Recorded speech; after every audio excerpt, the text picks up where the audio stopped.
என்றைக்கும் மறவாமல் இந்த மொழிக்காக உயிர்நீத்த தியாகிகளுக்கு வீரவணக்கம் செலுத்தக்கூடிய நாளாக தமிழகம் முழுவதும் இன்றைக்கு ஒவ்வொரு இடங்களிலும் இந்த தியாகிகளுக்கு செலுத்தக்கூடிய இந்த கூட்டம் நடைபெற்றுக் கொண்டிருக்கிறது. நம்முடைய மாவட்டத்திலே மேலூரில் இன்றைக்கு நடந்தாலும் கூட எந்த அளவிற்கு இந்த மொழிக்காக தன் உயிரையே ஈர்த்த அந்த தியாகிகளை மறவாமல் எப்படி அவர்களுக்கெல்லாம் நாம் வணக்கம் செலுத்திக் கொண்டிருக்கிறோம்.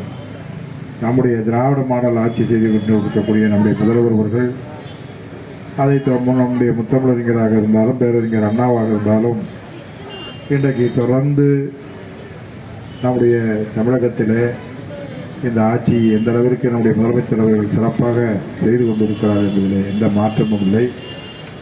மக்களுக்காக மக்களாட்சி செய்து கொண்டிருக்கக்கூடிய முதலமைச்சர் தான் நம்முடைய முதலமைச்சர் அவர்கள்.